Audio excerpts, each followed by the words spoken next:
Ábrese o acto académico de investidura como doutor honoris causa en Medicina do excelentísimo señor don Juan Rosai. Prégolle o secretario xeral da Universidade que vaya en procura do doctor Rosai e do seu padriño.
Rector magnifice precor audias. Honorem peto titulum doctoris huius Universitatis Domino Juan Rosai. Merita eius magisterium et opera pro eo locundum. Honoris causa ob amicitia meritaque candidati quod petis habeat.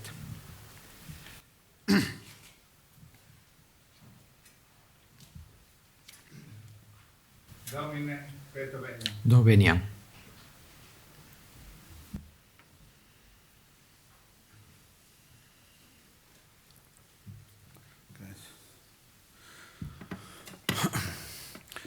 Excelentísimo señor rector magnífico, excelentísimas e ilustrísimas autoridades del claustro universitario, ilustrísimo señor decano de la Facultad de Medicina, dignísimos invitados y amigos, señoras y señores.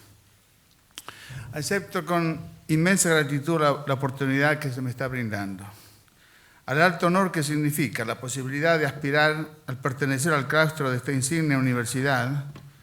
Se suma el enorme placer que este reconocimiento esté relacionado, y sospecho sea en buena parte el corolario de la cálida y fraternal relación que me une con mis colegas españoles desde aquel lejano 1975, en el que el añorado Lorenzo Galindo me invitó por primera vez a estas tierras. A ese viaje siguieron muchos otros que me permitieron conocer vuestro maravilloso país y establecer contactos profesionales y humanos con patólogos de los que me enorgullezco de contarme entre sus amigos. Son demasiados para nombrarlos a todos, pero no puedo dejar de mencionar dos de la primera hora con los que la relación se ha transformado en una de hermandad: Horacio Oliva y Jerónimo Forteza. Mi deuda hacia este último es profunda y se extiende más allá de la gestión que él ha llevado a cabo para hacer de este día una realidad. El tema que he elegido para mi presentación es la discusión y específicamente la defensa de una técnica. Puede que el tema parezca demasiado modesto para una ocasión tan solemne como esta, pero la historia de la medicina nos enseña la importancia crucial que las técnicas han tenido en su evolución. Y muchas son las técnicas que los médicos han empleado en el curso de los años para ayudarse a diagnosticar con certeza y pronosticar con precisión las distintas enfermedades, incluyendo tumores. Independientemente de si estas técnicas fueran antiguas o recientes, o de si habían sido desarrolladas por médicos o químicos, la actitud de los clínicos hacia ellas ha sido fundamentalmente la misma, y basada en el concepto que estas técnicas revelan una alteración de la normalidad secundaria a la enfermedad, permitiendo así al observador postular ciertas conclusiones de significado diagnóstico o pronóstico. En otras palabras, es el hecho biológico y no la técnica en sí a la que se adjudica la importancia de la observación. En la práctica, esto significa que uno está interesado en documentar una desviación significativa de la normalidad y uno elige la técnica que estima le dará la mayor información en ese sentido. La técnica en sí no es más que una herramienta y como tal uno la trata. A menos que se entrometan consideraciones de tipo sentimental o económico, el médico no va a tener ningún reparo en modificar la técnica original para mejor lograr sus objetivos o incluso en descartarla de plano, si aparece un método mejor para llegar a la misma determinación biológica. En general, este proceso ocurre en modo natural, sin conflictos, y es legítimamente considerado por la profesión médica como un signo de progreso. Y es natural que sea así.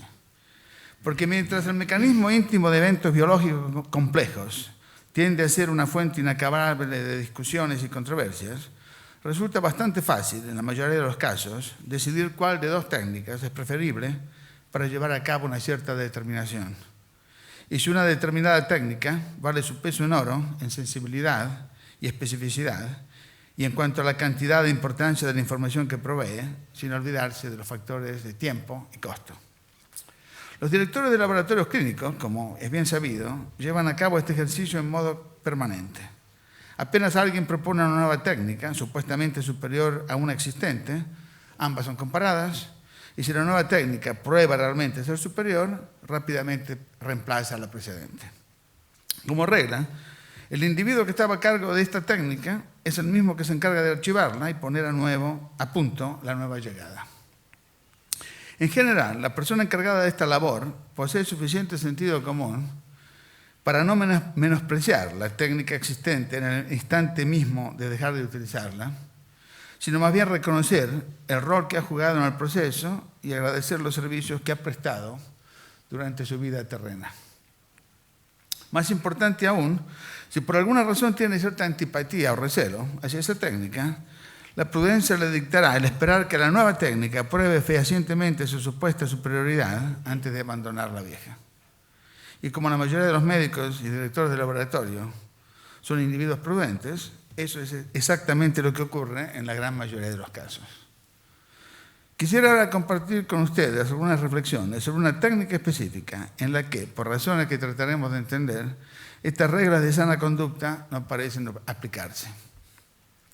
Me refiero al procedimiento por el cual una sección de tejido humano es tratado de modo tal que sus características arquitectónicas y citológicas se hacen evaluables con el uso de un microscopio de luz.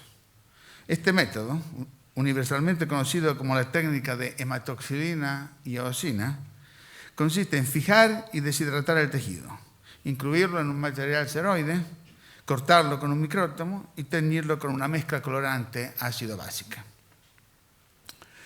Aunque muchas son las variaciones sobre el tema que se han explorado, el fijador estándar sigue siendo el formol tamponado al 10%, el material ceroide sigue siendo la parafina y la combinación de colorante ácido-básico sigue siendo la hematoxilina y eosina. Y aunque varios de los pasos han sido automatizados en el curso de los años, el principio básico del procedimiento ha quedado prácticamente inalterado la mayor parte de este siglo. La formalina aún se obtiene preparando una solución saturada del gas formaldehído en un tampón neutro, la parafina aún se fabrica mezclando varios hidrocarburos y la hematoxilina aún se extrae del tronco de un árbol tropical. En mi opinión, no existe una técnica en todo el vasto arsenal médico que provea tanta información tan rápidamente y por tan poco costo como la técnica de la hematoxilina y eosina. Y como ya veo expresiones de incredulidad entre la audiencia, déjenme tratar de probar esta afirmación con dos ejemplos. El primero es una biopsia de un ganglio cervical en una mujer de 25 años que muestra un carcinoma papilífero con inclusiones pseudonucleares y cuerpos amomatosos.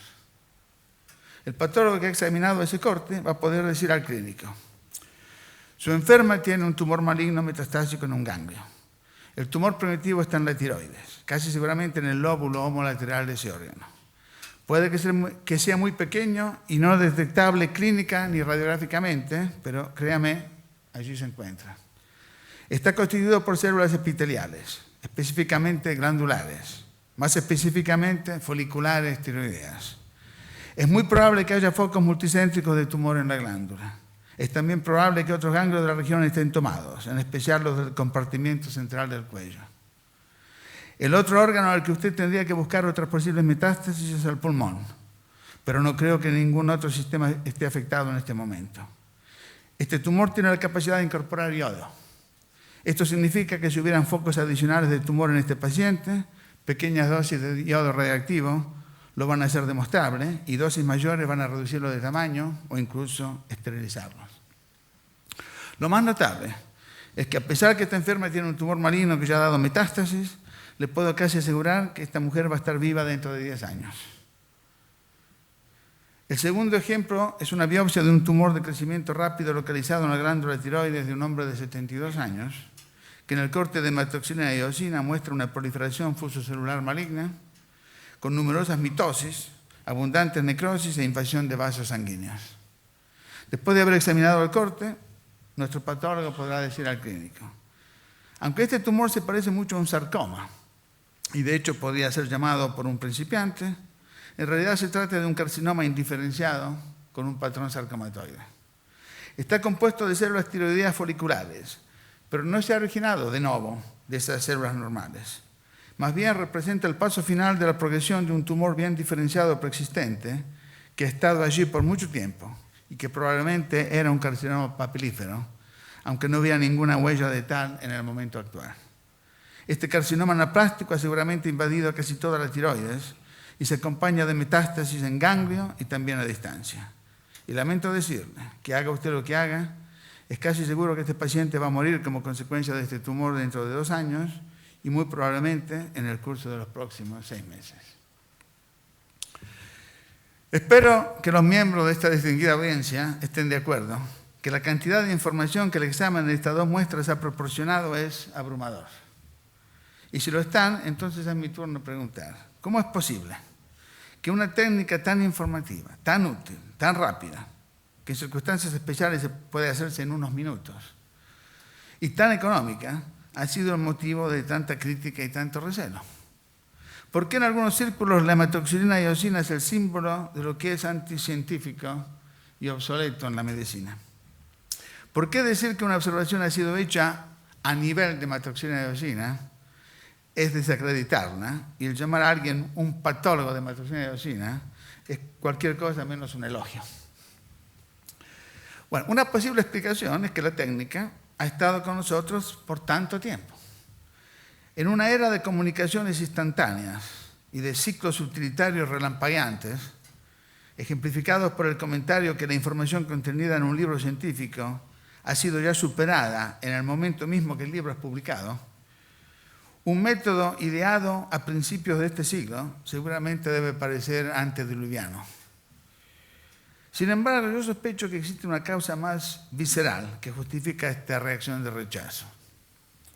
Tiene que ver con el hecho que, no obstante las apariencias, la técnica de hematoxilina y eosina es difícil de conquistar. Aprender a hacerla bien requiere años de prolijo escrutinio de miles de laminillas, de precisas correlaciones de las características microscópicas así observadas con los muchos parámetros clínicos y la asimilación de una vastísima literatura.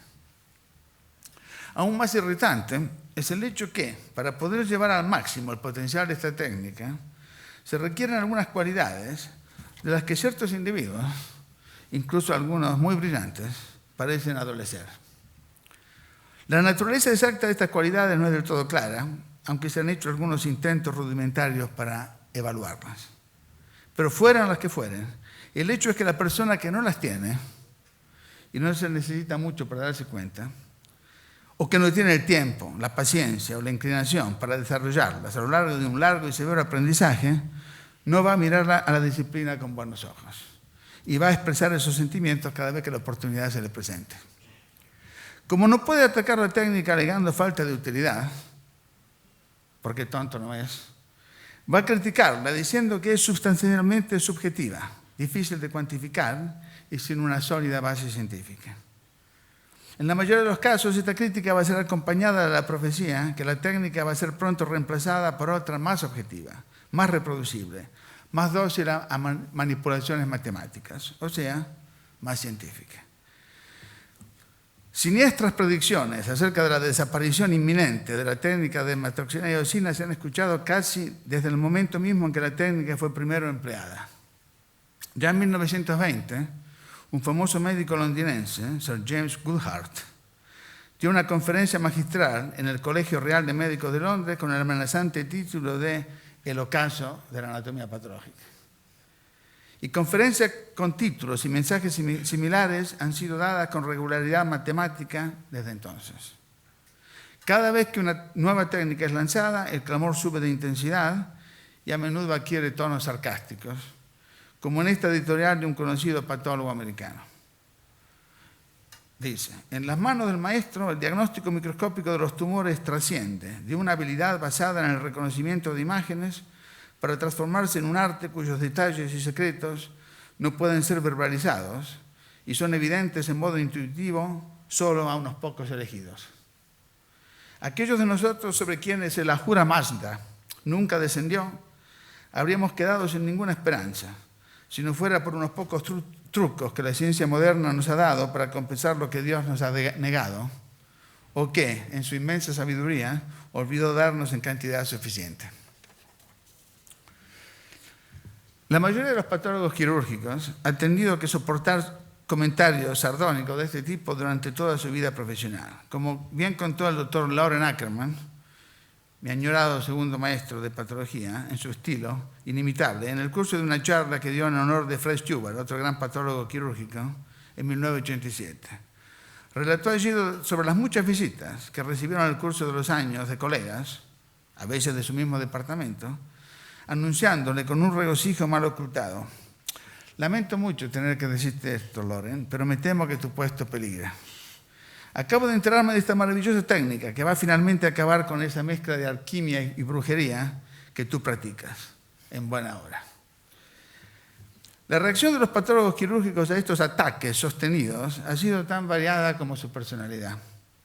A veces agresiva, como con David Dallin, quien comentó: en mi opinión, la necesidad de llevar a cabo estudios especiales en patología diagnóstica, a menudo sirve simplemente como un camuflaje a la falta de experiencia.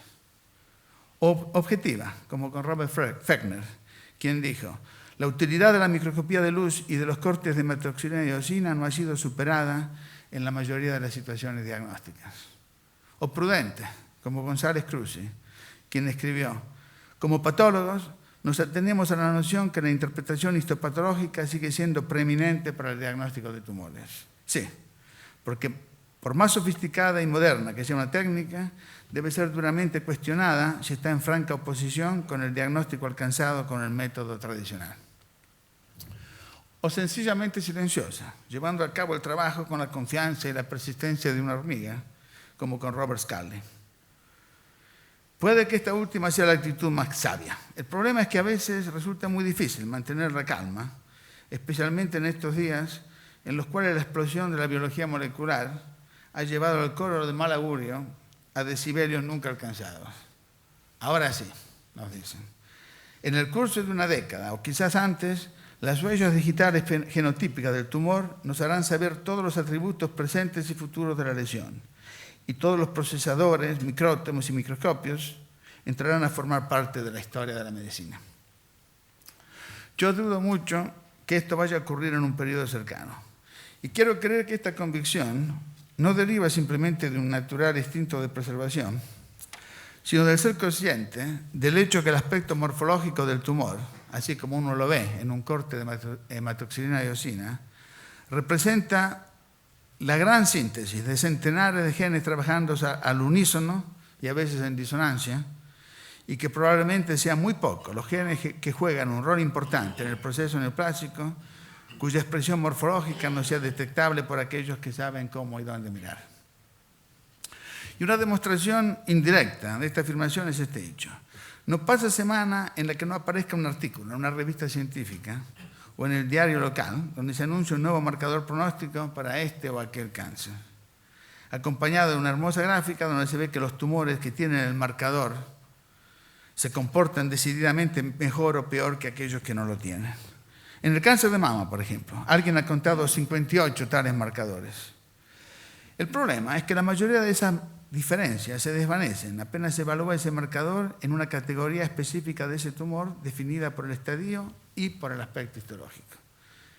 En el cáncer de mama, por ejemplo, hay solo 2 o 3 de esos 58 marcadores que mantienen su valor pronóstico independiente una vez que los tumores han sido divididos en categorías en la base de 3 parámetros muy sencillos y todos ellos evaluables en cortes de hematoxilina y eosina: el diámetro del tumor, el grado histológico del tumor y la presencia de metástasis ganglionarias. Y es curioso comprobar cuántas veces ese importante detalle no es comentado por el autor del trabajo. Y uno se pregunta por qué.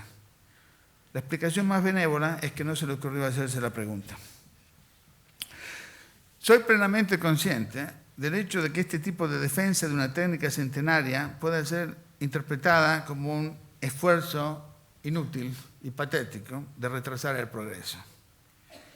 Y para minimizar esa posibilidad, aunque me doy cuenta que es imposible prevenirla del todo, quisiera hacer las siguientes aclaraciones. Mi presentación no es en contra de ninguna técnica, sino a favor y en defensa de una técnica en particular. Segundo, que mi presentación no implica de ninguna manera que no debamos, de hecho que no tengamos la obligación de aplicar prometedoras nuevas técnicas al estudio de los tumores o incluso de desarrollarlas nosotros. No hay nada más equivocado, científica o estratégicamente, que ignorarlas o rechazarlas de plano. Al contrario, debemos aprenderlas, asimilarlas y evaluar su utilidad para nuestros fines objetivos, objetiva y desapasionadamente. Y si la técnica en cuestión demuestra su utilidad más allá de la hematoxilina y eosina, en una situación o en otra, adoptarla inmediatamente. Es lo que todo sumado he tratado siempre de hacer. Y como ejemplos, me gustaría citar el artículo con Héctor Rodríguez sobre la utilidad de la microscopía electrónica, el artículo con José Costa sobre la utilidad de los cultivos de tejidos, los artículos con Kiyoshi Mukai, Aurelio Ariza y otros sobre la utilidad de la inmunohistoquímica, los artículos con el grupo CHAMP sobre la utilidad de la citogenética y los artículos con William Gerald, Enrique de Álava, Ronnie Cosin y otros sobre la utilidad de la patología molecular. De hecho, si yo fuera un joven lleno de energía y entusiasmo, como por ejemplo Manuel Sobriño, o mejor aún un chaval como Santiago Ramón y Cajal, recuerdo, dicho sea de paso, que así me presentó Lorenzo Galindo durante su introducción en el 75, un chaval. Decía, si me pusiera sus zapatos, abrazaría la patología molecular aún más intensamente, así como lo hacen ellos, pero siempre usando la morfología como guía y control, to keep me honest, así como lo hacen ellos. Quiero también dejar claro que estos comentarios se refieren fundamentalmente a los aspectos diagnósticos y pronósticos, o sea, médicos y prácticos de nuestra especialidad, porque está, por supuesto, la otra vertiente, la experimental, la general o mecanística, es decir, aquella que trata de entender las causas, los mecanismos y las consecuencias de las enfermedades. Esa disciplina, como todos sabemos, depende en gran parte de la tecnología y de hecho avanza en saltos que paralelan la aparición de nuevas técnicas. Pero incluso en esa augusta mansión, creo que la morfología juega o debería jugar un rol importante, que es el de proporcionar indicios y claves al investigador básico y de reenderezarlo cuando se desvía de la lógica. De hecho, las claves que proporcionan las preparaciones histológicas son enormes en cantidad y significado, aunque lamentablemente muchas de ellas pasan desapercibidas por prisa, por un enfoque exclusivamente diagnóstico o por carencia de una actitud inquisitiva. Quisiera terminar esta exposición con unas reflexiones, quizás ingenuas, sobre el dogma actual de la naturaleza del cáncer, surgida justamente de 40 años de observación morfológica, macro y microscópica, de tumores humanos. El dogma actual, como todos ustedes saben, es que el cáncer es una enfermedad genético-molecular. Y con este postulado no tengo objeciones. Con lo que sí tengo problemas es con el segundo postulado del dogma, que sostiene que el cáncer es el resultado de una suma de defectos genéticos, hereditarios o adquiridos, 5, 6, quizás 10, quizás hasta 200, y que cada uno de ellos representa una pieza de la máquina de la célula cancerosa. Puede que examinar al microscopio tejidos cancerosos no revele su causa íntima, pero sí hace obvio que la célula cancerosa es cualquier cosa menos una célula normal llena de achaques. Mi primer maestro de patología en la Argentina, Eduardo Vascano, solía decir que el espectáculo de la célula cancerosa lo llenaba de admiración, en el sentido que de los tejidos cansados y marchitos de un nonagenario surgía un elemento tan lleno de brío y de pucanza juvenil como la célula cancerosa.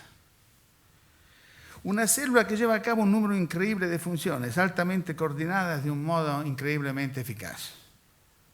Uno tiene solo que pensar cuántos genes deben ser expresados y cuántas proteínas deben ser sintetizadas y actuar entre sí para que una célula prolifere más que sus vecinas, desate las uniones que las ligan a ellas, migre en la dirección justa, rompa la membrana basal y otros impedimentos estructurales que encuentra a lo largo de su camino, localice un vaso sanguíneo o linfático, destruya una a una todas las capas de ese vaso, sobreviva en una circulación general hostil, se detenga en el lugar justo a lo largo del sistema circulatorio, rompa en orden inverso al anterior las varias capas de otro vaso, se establezca en un ámbito totalmente foráneo, campea allí a sus anchas y repita el ciclo ad infinitum, o para ser más preciso, hasta que la muerte del organismo que lo hospeda ponga un punto final al proceso.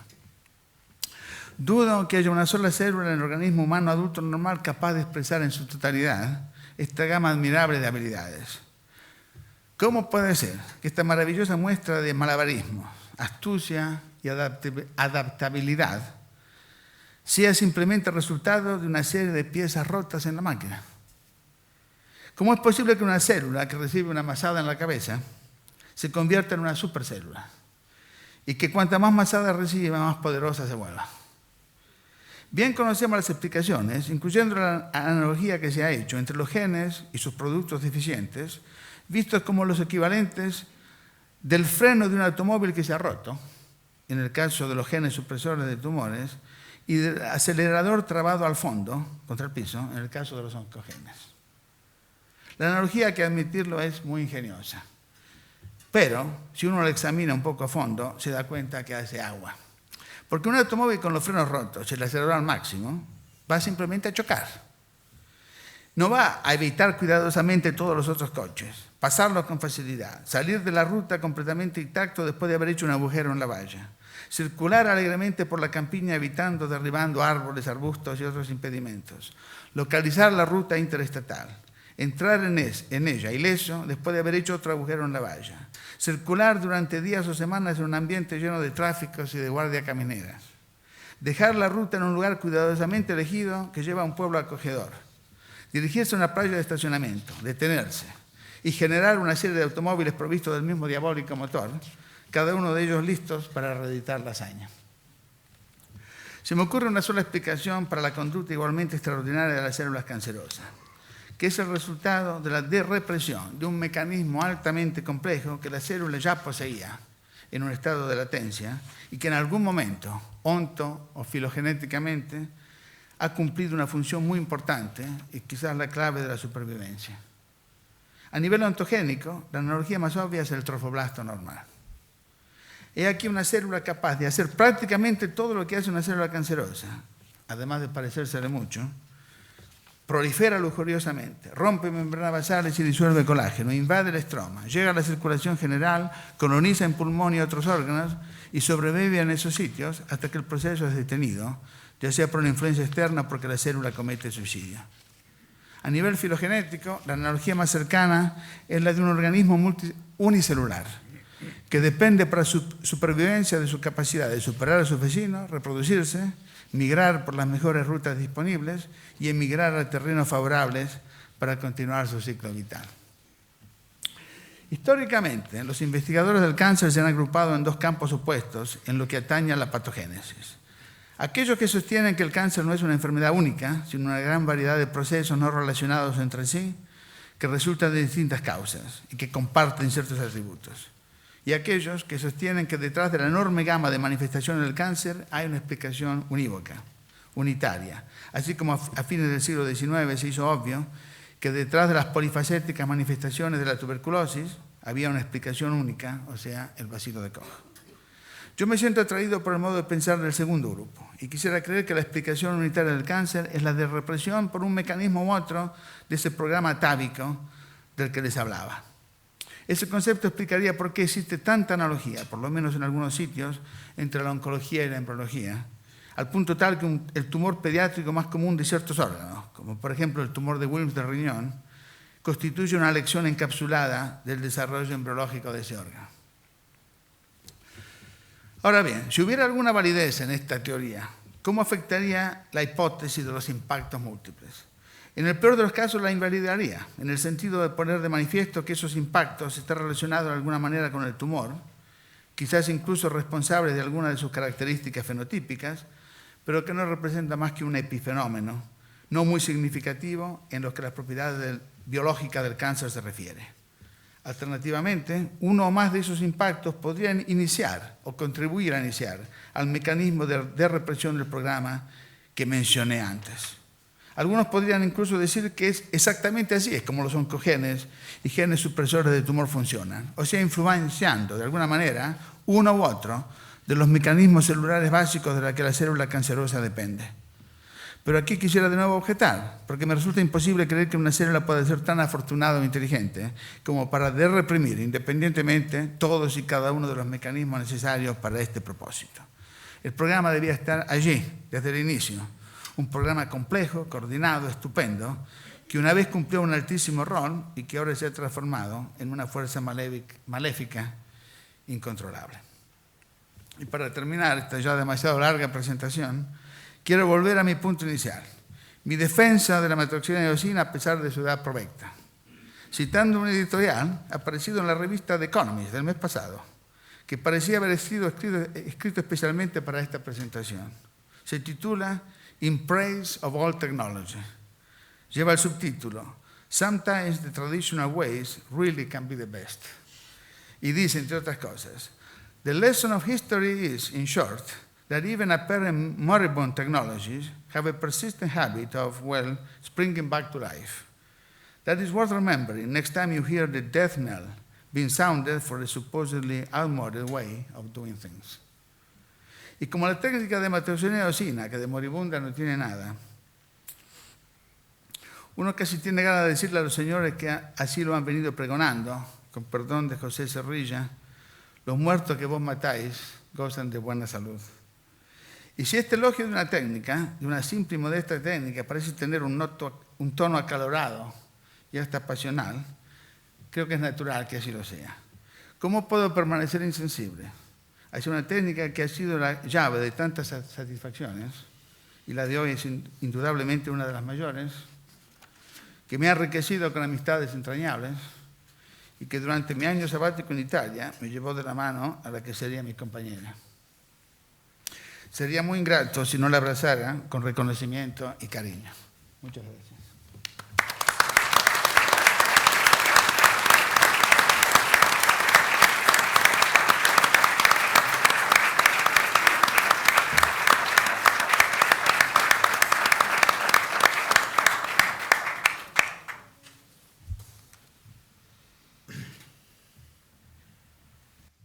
Rector magnifice Beethoveniam. Doveniam.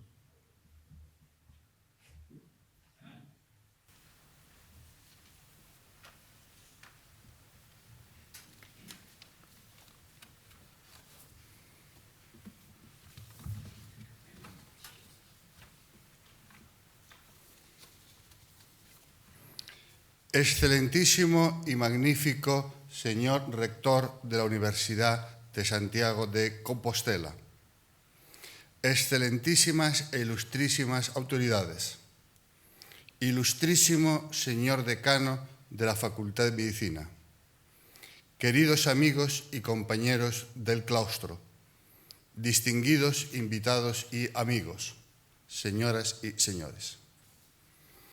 El doctor Juan Rosay ha tenido desde el año 1976 una presencia constante en Galicia. Frecuentemente ha venido a Coruña y a Santiago a impartir seminarios y conferencias. Ha recibido en sus departamentos de Minnesota, Yale y Nueva York a patólogos que trabajamos en Galicia y ha contestado y resuelto frecuentes y numerosas consultas de casos problemáticos que le hemos enviado los patólogos de Galicia. Exponente de la presencia del doctor Juan Rosay en España y en Europa es el curso de Patología Quirúrgica de Enfermedades Neoplásicas del Departamento de Patología que dirige en el Memorial Sloan Kettering Cancer Center, celebrado en Granada la semana pasada y que ha contado con la colaboración del Grupo de Catedráticos de Anatomía Patológica de la Facultad de Granada, que lidera mi amigo, el profesor Francisco Nogales. Me gustaría hacer la semblanza del doctor Juan Rosay a través de sus maestros, de sus alumnos, de su libro y de sus contribuciones a la patología y a la medicina. No hay profesor sin maestros y sin escuela. Su primer maestro fue el doctor Eduardo Lascano, profesor adjunto del Departamento de Patología de la Facultad de Medicina de la Universidad de Buenos Aires. Patólogo quirúrgico, investigador y un pionero en la educación médica en la República Argentina. En 1962 fue invitado a incorporarse el doctor Rosay a incorporarse al Hospital Regional del Mar de la Plata. En 1962 fue invitado a incorporarse al nuevo Hospital Regional del Mar de la Plata a cargo del Departamento de Patología y fue el encargado de la Comisión de Educación de Residentes Médicos. Este hospital se inauguró con un nuevo sistema de atención médica que rompió con las viejas metodologías. Había internos, residentes y jefes de residentes. Creo, sin temor a equivocarme, que fue el primer intento de la creación de las residencias médicas en Argentina. El doctor Juan Rosay cursó la asignatura de patología como alumno regular de la Escuela de Medicina. El doctor Lascano lo nombró siendo estudiante, ayudante de cátedra y luego jefe de prácticas, y vio en el joven Rosay un hombre inteligente y con gran capacidad para el trabajo. lo invitó a incorporarse al Hospital Regional de Mar del Plata en calidad de interno y luego de primer residente en patología. En la enorme producción del profesor Lascano se destacan sus trabajos de investigación en microscopía electrónica. Sin lugar a dudas, puedo decir que el doctor Lascano fue el primer maestro del joven Rosay, cuyas enseñanzas marcaron para siempre su amor a la patología. Su segundo maestro ha sido el doctor Lauren Ackermann y su escuela, que marcó una era, la Surgical Pathology. Aunque conozco al doctor Rosay desde 1976, ha sido a través de los datos biográficos del doctor Ackermann como mejor he llegado a conocer el pensamiento científico de Juan Rosay. Ackermann defendió siempre que la patología quirúrgica era algo más que microscopio. Juan Rosay cuenta en el obituario de Ackermann, publicado en 1993 en el American Journal Surgical Pathology, que mientras asistía por primera vez a una de sus famosas sesiones matinales, creía que me encontraba en una sala equivocada. Después de una detallada presentación de la historia clínica por uno de sus fellows y una igualmente detallada evaluación de los hallazgos radiográficos del caso, en cuestión se deshizo de los slides microscópicos en menos de un minuto para embarcarse en una disquisición magistral sobre diagnóstico diferencial, clínico y la terapéutica que debía ser elegida y la evolución clínica que se esperaba. Ackermann luchó por la unificación e incorporación de la patología ginecológica y dermatopatológica en los departamentos de patología quirúrgica. Reconocía que los clínicos debían tener interés en la patología de su campo específico, pero en ningún caso podían reemplazar la labor de un patólogo correctamente entrenado. Ackermann reconoció el hecho de que tanto el staff como él debían comprometerse con la investigación, consiguiendo que su personal facultativo pudiese dedicar a ella el 50% de su tiempo. Esto fue un consejo que me dio a mí Juan Rosay en 1976 en La Coruña, paseando por los cantones. Le hice caso, lo implanté durante años en el Servicio de Anatomía Patológica de la entonces Ciudad Sanitaria Juan Canalejo, y esta planificación impulsó al Servicio de Anatomía Patológica al Servicio de Patológica de la Coruña a ser uno de los pioneros de nuestro país. Una de las mayores preocupaciones de Ackermann fue la formación de los residentes. Instauró la HOTSID, cuyo ocupante, un residente, era responsable de todos los diagnósticos provisionales e intraoperatorios. La rotación por el HOTSID proporcionaba al residente un alto sentido de responsabilidad y autocrítica. El doctor Juan Rosay, además de sus responsabilidades de chairman en el Departamento de Patología del Memorial Sloan Kettering Cancer Center, todos los días de 7:30 a 9 de la mañana, en el Microscopy Room diagnostica los casos de consulta con sus residentes en un microscopio multicabezas. En España son muchos sus discípulos, entre ellos los doctores Luis Balbuena, Juan Varela, Aurelio Alliza, Santiago Ramón y Cajal, Enrique de Álava e Ihab Abdulkader. Todos ellos destacados patólogos quirúrgicos. El doctor Juan Varela, con el que comparto la responsabilidad y satisfacción de la propuesta para doctor honoris causa del doctor Rosay, realizó en Minnesota aportaciones importantes como el efecto de las radiaciones en la producción de sarcomas de útero y osteosarcomas infantiles. Entre los colaboradores del doctor Rosay queremos citar también especialmente, no solo por la dimensión afectiva, sino por su alto nivel científico como patólogo, a su esposa, la doctora María Luisa Carcancio, cuya labor en patología tiroidea es de referencia mundial. Los patólogos que se han formado con Juan Rosay han adquirido un estilo propio de exigencia diagnóstica, llegando algunos de ellos, como el doctor John Chan de Hong Kong, a ser uno de los patólogos más prestigiados en la comunidad científica internacional y editor de Advances in Anatomic Pathology. El doctor Lauren Ackerman no quiso que su labor quedase reducida a un departamento y a sus residentes, y por ello plasmó su doctrina en un libro.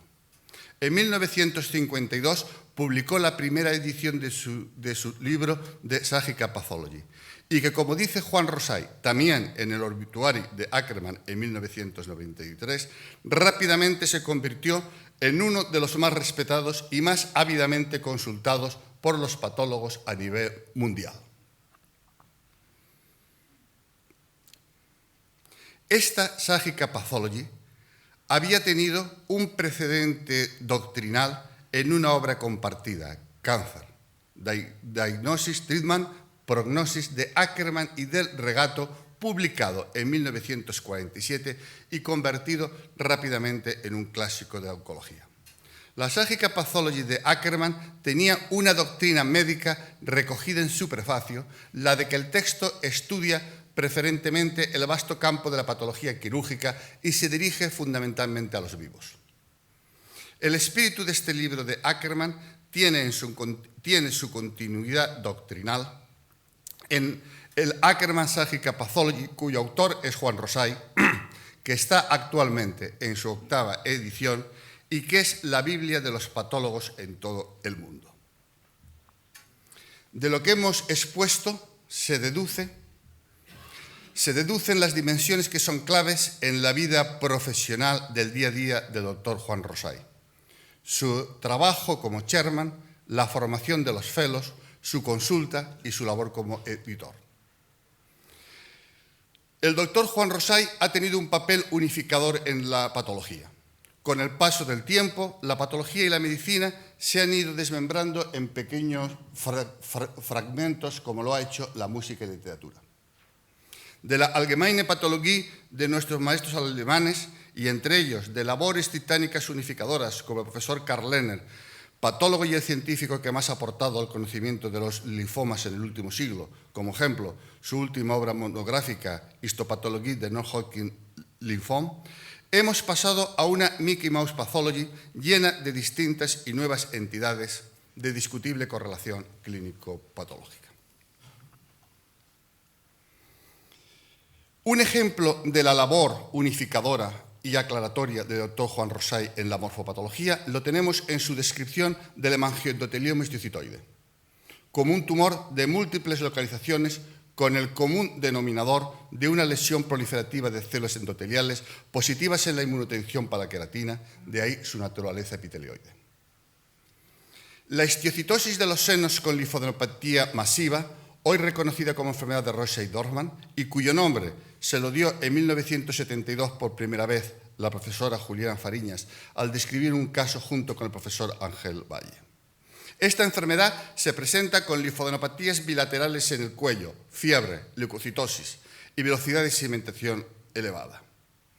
La describió siendo residente con Ackerman, revisando con el doctor Dorfman 14 casos de niños y jóvenes negros afectos de esta entidad, cuya etiología, a pesar de conocerse en 1994 una serie de 600 casos, es hasta hoy desconocida.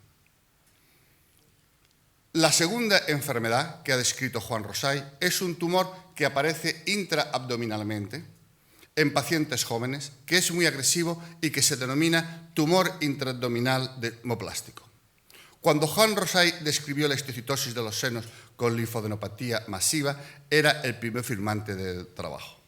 En la descripción de este tumor intraabdominal, siendo patólogo senior, es el último firmante del trabajo, siendo el primero el doctor William Gerald, quien en el American Journal of Surgical Pathology en 1991 describió 19 casos. Posteriormente, el doctor William Gerald, en concreto en 1994, mostró cómo la translocación 1122 de este tumor significa un reordenamiento del gen EWS del sarcoma de Ewing con el gen VT1 del tumor de Wilms, generando una fusión génica que codifica un RNA quimérico. En este campo de la biología molecular trabaja muy activamente en España el doctor Enrique de Álava, del Departamento de Patología de la Clínica Universitaria de Navarra, que dirige el profesor Javier Pardo, que ha hecho importantes aportaciones en la biología molecular de los sarcomas pediátricos. Durante su estancia en el Departamento de Patología del Hospital Memorial de Nueva York. A nivel de correlación clínico-patológica y de integración morfológico-molecular, destacan los trabajos del doctor Santiago Ramón y Cajal, que trabaja actualmente en el Departamento de Anatomía Patológica de la Clínica Puerta de Hierro, donde es jefe de departamento el profesor Alberto Anaya. El doctor Ramón y Cajal inicialmente hizo trabajos pioneros a nivel experimental, demostrando que la activación de determinados oncogenes se asocia a patrones morfológicos distintos y a una evolución biológica y pronóstica diferente. Asimismo, a partir de trabajos de investigación básica, ha podido demostrar por primera vez la asociación de determinados genes virales con la formación de translocaciones humanas específicas, siendo la primera vez que se demuestra dicha asociación con la importancia etiopatogenia que puede tener su repercusión epidemiológica y preventiva. La labor del doctor Ramón y Cajal, alumno también de mi maestro, el profesor Oliva, y del doctor Juan Rosay, será a corto o medio plazo orgullo de la Universidad Española. En este punto, y solo aparentemente de forma contradictoria, llegamos al discurso del doctor Juan Rosay, la apología de la matosina y osina. En su discurso, el doctor Juan Rosay ha mostrado la importancia del diagnóstico morfológico del patólogo. A partir de este diagnóstico se trata a los pacientes y se prevé su evolución. Los demás datos inmunistoquímicos, citogenéticos y moleculares obtenidos en el tejido solo son útiles si se refieren prioritariamente al diagnóstico morfológico. La imagen morfológica es la que engloba y categoriza las diversas neoplasias humanas, que en su mayoría participan de diferentes inmunofenotipos y de distintas alteraciones genéticas no específicas. No se puede hablar de malignidad basándose en alteraciones moleculares. Hacen falta criterios histológicos. Desde el punto de vista científico y ético, el tratamiento de las neoplasias exige el diagnóstico morfológico como gold estándar. No podemos diagnosticar por biología molecular. Cada vez se describen con más frecuencia mutaciones y amplificaciones de oncogenes y de lecciones de genes supresores en lesiones humanas no malignas, focos hiperplásicos y metaplásicos. Hay mutaciones de RAS y de P53 en lesiones reactivas benignas. Aunque la patología molecular es diagnóstica y pronóstica en solo casos concretos, nos ha facilitado un conocimiento inmenso y nuevo en la biología y la medicina. Los conceptos de regulación de la proliferación celular de los genes, la apoptosis, la metilación, llegando a concepto de genes silentes y a la epigenética, nos permite conocer mejor la enfermedad y el cáncer. En parte, de forma similar a como en su día lo hicieron la microscopía electrónica y la inmunistoquímica. La patología molecular guarda una estrecha correlación con la genética molecular y, por consiguiente, con el conocimiento del genoma y de las posibilidades experimentales de terapia génica. La patología molecular debe enraizarse con la genética como disciplinas básicas de una nueva especialidad que es la medicina molecular. La medicina molecular es una especialidad médica científicamente emergente que estudia los genes en relación con enfermedades hereditarias y cánceres. Por causas no solo metodológicas, sino científicas, es conveniente mantener una unidad interdisciplinaria en el estudio genético de las enfermedades hereditarias y la oncogenética. Hay cánceres genéticos, genes que predisponen al cáncer y enfermedades hereditarias que se asocian al cáncer. Los conceptos de polimorfismo de las enzimas, así como la metilación de los genes, nos aclaran hoy el concepto de los cánceres hereditarios y cánceres familiares. En nuestro hospital existe una unidad de medicina molecular perteneciente a la Fundación del INGO, desarrollada por los profesores Ángel Carracedo, Fernando Domínguez y el doctor Francisco Barros, con gran nivel científico y tecnológico. El Departamento de Anatomía Patológica trabaja activamente en dicha unidad, habiéndose desarrollado líneas en reordenamientos y translocaciones en linfomas y genes supresores e inestabilidad de microsatélites en tumores cerebrales melanomas. En nuestro desarrollo de la patología molecular nos sirven dos modelos de referencia. El que el doctor Juan Rosay ha desarrollado en su departamento de Memorial, que engloba una activa división de patología molecular dirigida por el doctor Carlos Cordón, y el del Instituto de Patología Molecular de Oporto, el IPATIMUP, dirigido por el profesor Manuel Sobriño Simoes, centro pionero dentro de la patología europea, donde se conjugan genética molecular y morfopatología. Para nuestro futuro en la patología quirúrgica y por consiguiente en la hematoxilina y eosina y en la patología molecular son necesarias las referencias. Por eso necesitamos referencias como el doctor Juan Rosay, al cual anhelamos tener cada día más próximo. Estas ideas y este deseo nos ha exigido la responsabilidad que comparto con mi compañero de cátedra, el profesor Juan Varela Durán, de proponer al doctor Rosay como doctor honoris causa de esta universidad. He dicho.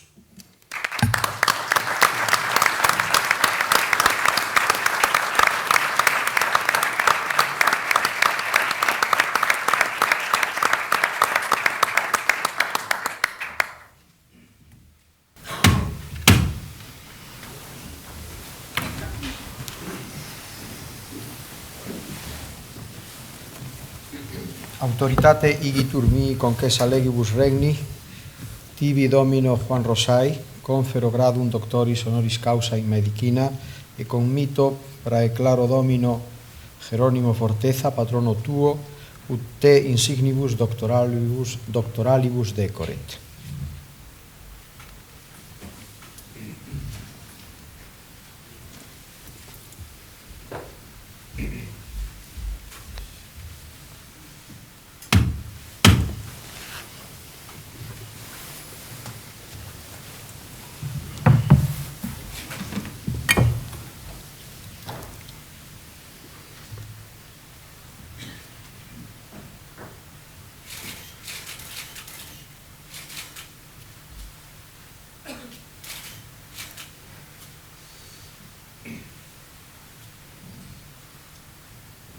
Cape iam coiate tibi dignitatis ornamenta e quid illa instituto maiorem portendam intelligito.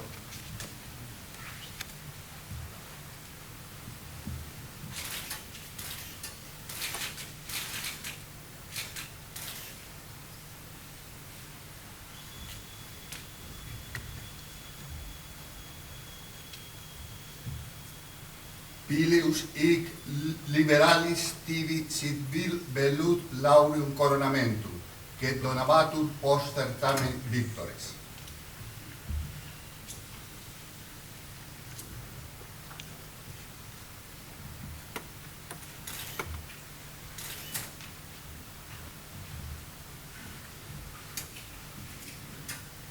Illud animum tecum reputa, nil esseri letteris e doctrina prestantius, nil sapientia nobilius, eius rei causa aureum annulum, que olim primoris in republica insignebatur tibi deferendum concedibus.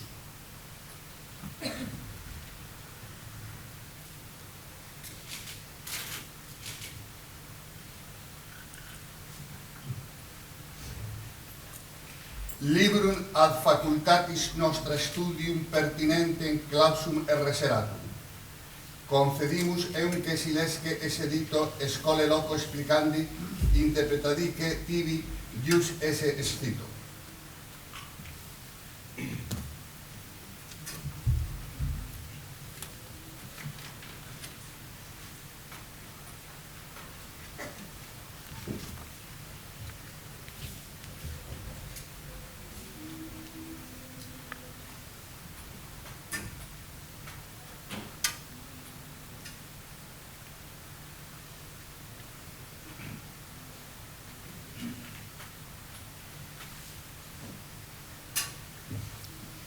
sedeas in sapienzi cattedra, ut inde in academia et in regno doceas judicis opiculeris.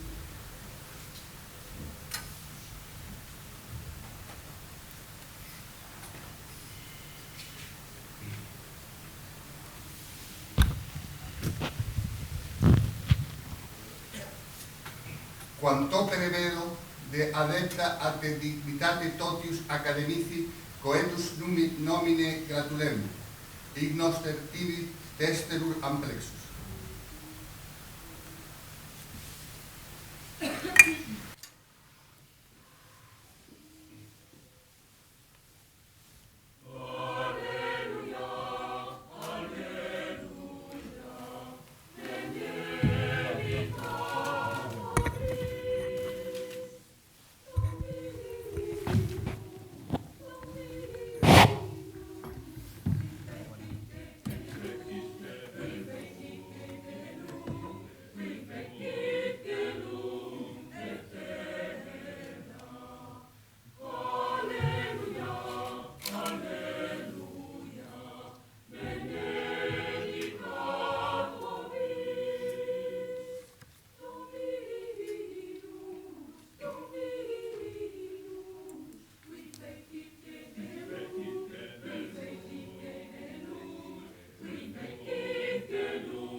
Excelentísimo señor Conselleiro de Educación e Ordenación Universitaria, excelentísimos señores vicerrectores da Universidade de A Coruña e Vigo, excelentísimas e ilustrísimas autoridades, claustro da Universidade, señoras e señores. O día en que se outorga un doutoramento honoris causa é unha xornada especialmente festiva para unha universidade como a nosa, que se reviste das súas mellores galas para enriquecer o seu claustro de doutores coa incorporación dunha ilustre personalidade como a do profesor Juan Rosai, quen recibe o seu título pola Facultade de Medicina. Nos últimos 5 anos, nos que tiven a honra de presidir como rector cerimonias semellantes a esta, precederon o doutor Juan Rosai na obtención dese mesmo galardón o fisiólogo hispano-arxentino Andrés Negro Villar e o cirurxián de Múnich Konrad Mesmer. Hoxe abre as súas portas a nosa alma mater a un ilustre anatomopatólogo nacido en Italia, formado como médico en Argentina e logo profesor e investigador en universidades norteamericanas como a de Washington en St. Louis, Missouri, Minnesota, Yale ou Cornell, na que actualmente profesa como catedrático da súa Escola de Medicina situada na cidade de Nova York. Cornell é unha prestixiosa universidade, a máis nova das que constitúen ese grupo selecto coñecido como a Ivy League, na que eu tiven ocasión de impartir conferencias da miña especialidade filolóxica, terreo no que tamén Cornell destaca internacionalmente no campus principal, establecido nunha pequena vila con nome de Palmares Resonancias Clásicas, Athens, Atenas. Disculpe, doutor Rosai, disculpen, señoras e señores, esta referencia persoal que ven a conto simplemente por 2 razóns. En primeiro lugar, para xustificar unha vez máis o universalismo da comunidade universitaria, que sempre foi allea en puridade ás fronteiras que separan ou poden separar a cantos cultivamos os saberes e, complementariamente, para permitirme salientar un dos meirandes beneficios que actos como este achegan á universidade, o reforzamento das ligazóns interdisciplinarias que nos son consubstanciais, a ocasión que periódicamente nos reportan para seguir cultivando a curiosidade intelectual e científica que tampouco admite fronteiras. O profesor Rosai é xa doutor honoris causa pola decana das universidades europeas, Boloña, e agora é o por outra universidade histórica en virtude dun minucioso proceso que comezaron en marzo de 1997 os profesores Forteza, Vila e Varela Durán no Departamento de Anatomía Patolóxica e Ciencias Forenses. 2 anos máis tarde, logo do preceptivo recoñecemento dos méritos do doutor Rosai e do seu vencellamento con nós por parte da Facultade de Medicina e Odontoloxía, da Xunta de Goberno e do claustro da Universidade, acabamos de escoitar 2 brillantes xustificacións do enriquecimento que representa para a Universidade de Santiago a incorporación ao seu claustro de doutores de don Juan Rosai. Por unha parte, a rigurosa laudatio de Forteza e por outra, a maxistral lección de Rosai. Hai agora case un ano, co gallo da miña segunda toma de posesión como rector neste mesmo salón do Colexio de Fonseca, expresaba a miña profunda convicción de que, alén do que di a prosa regulamentaria dos nosos estatutos no que se refire ás competencias e obrigas do rector, a miña tarefa fundamental é a de defender a autonomía e identidade diferenciada desta universidade, traballar arreo para vinculala cos intereses sociais e os valores democráticos do país e manter a toda costa a súa integración, evitando calquera risco de particularismo, de insolidaridade gremial ou de illacionismo científico. Certo que hoxe en día é prácticamente inacadable realizar aquel ideal renacentista do uomo ou donna universale, pero que non resulta de ningún xeito aceptable, universitariamente falando, é renunciar a ese tesouro da curiosidade científica universal que é doado cultivar en casas de estudios como a nosa, onde se cultivan as ciencias da saúde, as ciencias experimentais e sociais, as tecnoloxías e as humanidades.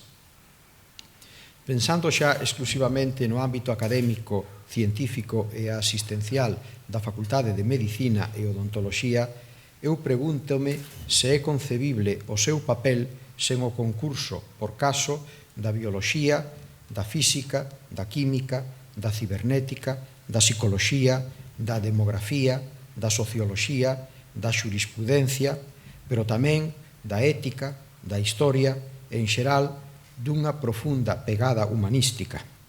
No recinto da nosa universidade, a Facultade de Medicina e os seus distintos departamentos poden atopar competentes interlocutores en todos estes eidos e motivos e moitos eidos máis que sería prolixo amentar aquí, posibilidade que arroupa o enorme potencial que a Facultade de Medicina ten, non moi común por outra parte. Doutor Rosai, a súa lección de doutoramento foi un exercicio admirable, unha peza propia dun mestre na súa disciplina, pero excelente tamén na utilización da linguaxe para defender os seus posicionamentos científicos. Por pura deformación ou paixón profesional, ao lelo e escoitalo, abandonei por un momento o meu papel rectoral e deixeime levar polos meus criterios de estudioso da literatura. O termo literatura non ten o mesmo significado para un médico ca para un filólogo. No primeiro caso, representa o conxunto da doutrina escrita sobre as ciencias médicas, mentras que para nós significa as producións verbais de valor estético. Pero esta segunda acepción é relativamente recente, pois data de finais do século XVIII. Con anterioridade, literatura significaba o que segue a significar para vostedes, pero nun sentido xeral.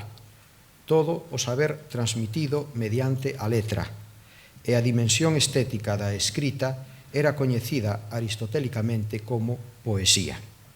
Así, Michel de Montaigne, cando nun dos seus ensaios se refire a Julián o Apóstata, di del que era très excellent en toutes sortes de littérature, é dicir, que era un gran erudito. E un dos neoclásicos españois, Ignacio de Luzán, escribía aínda en 1789 que os bárbaros do norte que acabaron co Imperio Romano eran gente marcial, feroz e ajena de toda literatura, é dicir, alleos a todo saber. A lección de doutoramento do profesor Rosai é literaria nas dúas acepcións. Foi unha exposición científica e foi tamén un magnífico exercicio literario, estético, adornado por recursos retóricos tan característicos como a ironía, a descriptio, a narratio, a evidencia ou a metáfora, e caracterizado pola alternancia dos rexistros de enunciación que fan do seu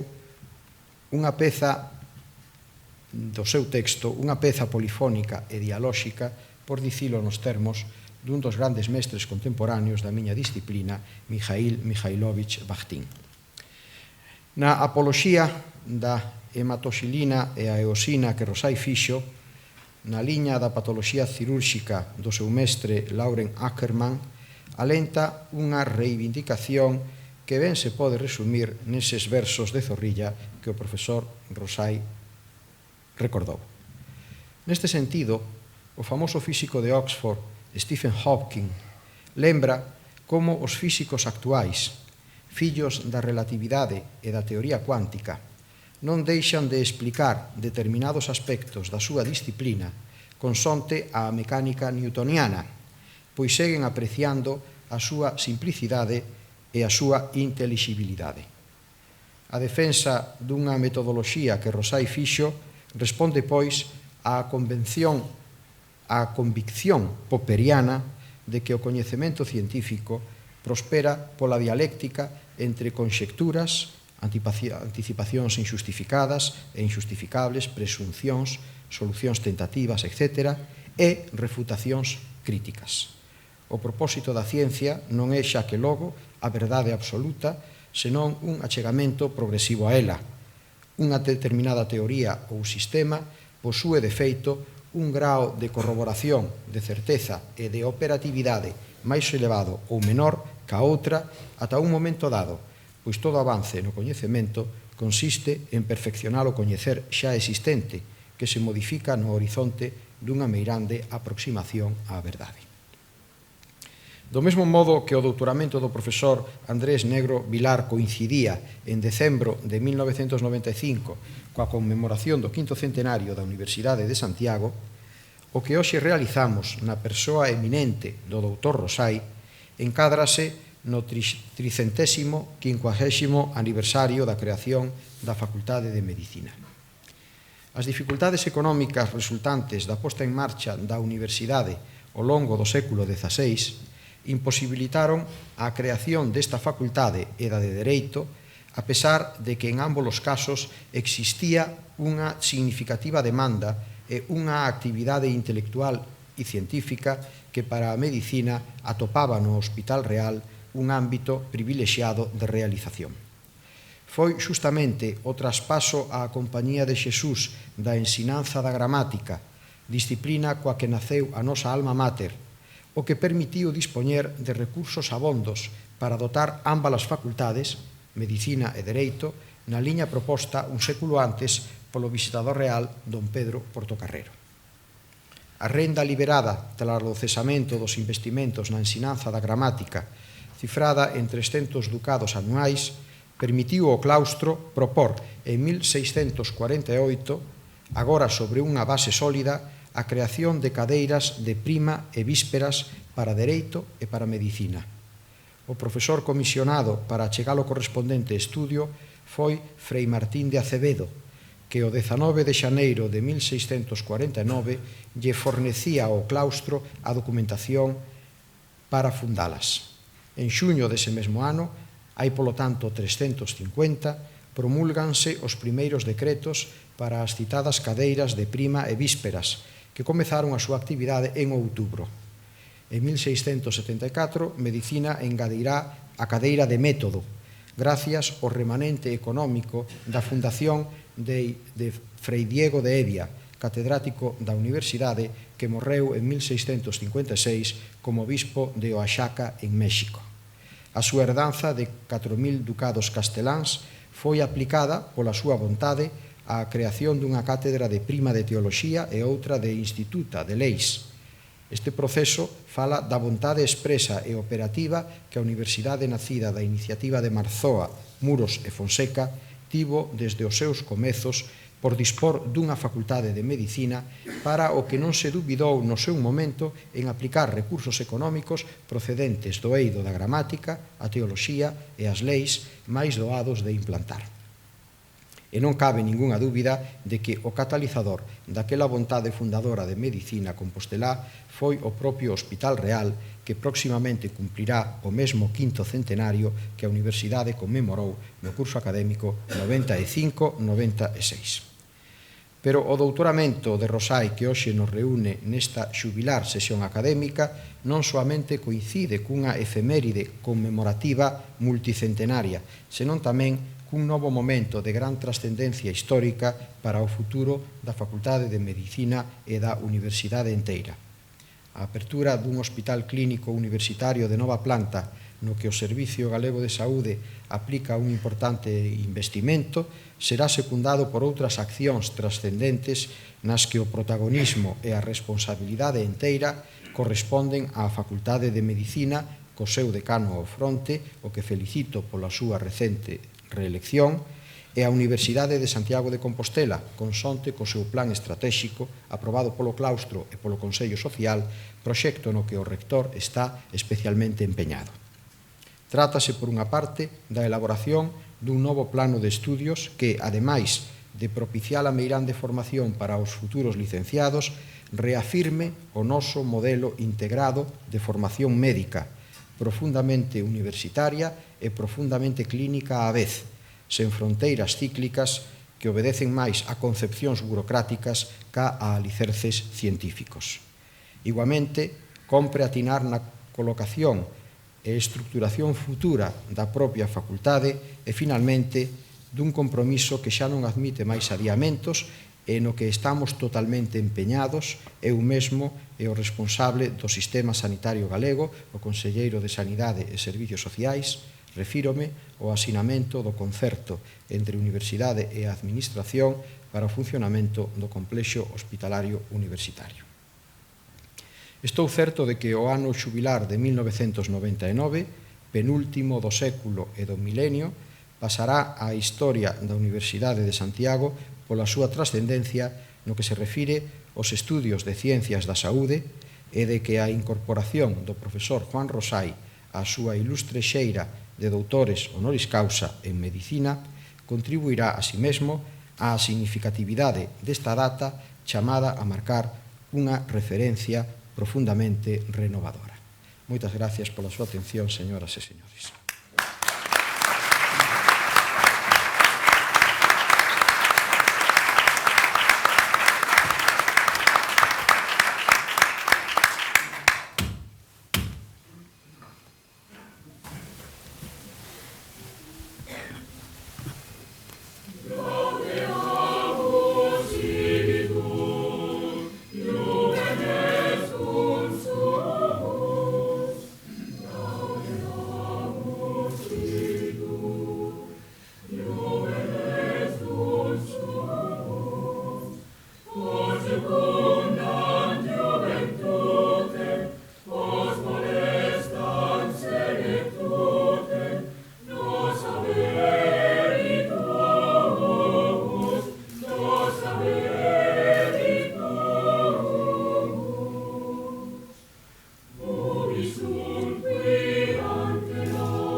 a sesión, prego o secretario xeral que ordea a profesión académica.